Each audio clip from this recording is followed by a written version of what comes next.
والآن مع كلمة الأستاذ أحمد الهواري أمين عام حزب حماة الوطن بالدقهلية. هو اتغير الثاني مشي. السلام عليكم. كلمة رئيس حزب. كل سنة وحضراتكم طيبين، وشاكر جدا رغم ارتفاع درجة الحرارة إلا إصراركم وتواجدكم النهاردة. ده بيدل على مدى اهتمامنا وتفاعل حزب حماة الوطن مع أهم قضية بتشغلنا وبتشغل زعماء مصر على مر التاريخ. فبشكر كل القيادات اللي شرفونا النهارده وكوادرنا في حزب حماة الوطن، حزب نبنيها نحميها. فبشكركم للمرة الثانية باسم الحضور جميعا. نرحب بالشخصية المحترمة الوطنية اللي طبعا لبت الدعوة وحريصة أن تكون موجودة في كل الكيانات لتدعيمها. القيمة الكبيرة بمحافظة الدقهلية طبعا الصحفي الكبير الوطني الشريف حازم بنصر. طبعا عشان أشكر الشخصية الكبيرة أوي محافظة الدقهلية بصفة خاصة، وسط الدلتا بصفة عامة، ابن الجيش المصري الوطني الحريص كل الحرص على الارتفاع والارتقاء بأمانة حزب حماة الوطن بمحافظة الدقهلية. لم يبخل علينا بشيء وما زال ومستمر. وبنشكره طبعا على تواجده معنا في جميع الفعاليات والمناسبات. أنا عاوز أحييه بطريقة تانية بعد إذن حضراتكم ككوادر وقيادات، نقف كلنا ونحييه سيادة اللواء.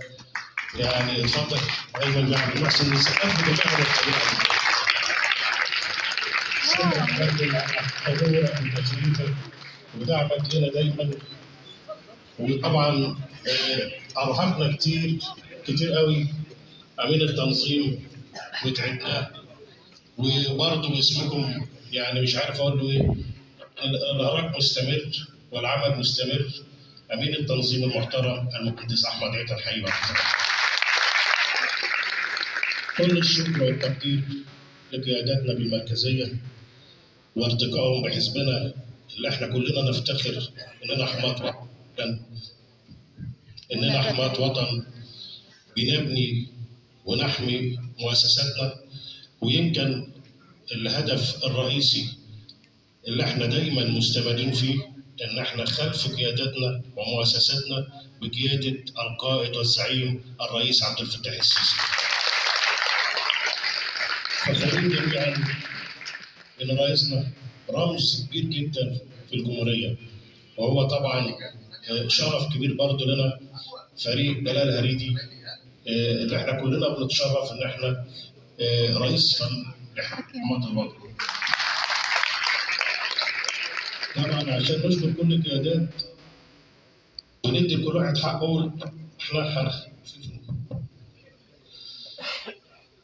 طبعا عشان نشكر برضه ابن محافظة الدقهلية اللي لا يبخل علينا بشيء ودايما في دعم ومعايا على التليفونات لحد النهارده. وطبعا هو في قيادة الجيش الثاني النهارده عنوان لمحافظة الدقهلية ولا يبخل علينا وبيدعمنا نائب رئيس الحزب سيادة اللواء أحمد العوضي. نحييه بعد كده. أيضا كل الشكر والتقدير للشخصية العظيمة اللي تحمل الكثير، وأعتقد إن كان له دور كبير جدا في إن حزب حماة الوطن في فترة بسيطة إنه ياخد خطوات سريعة.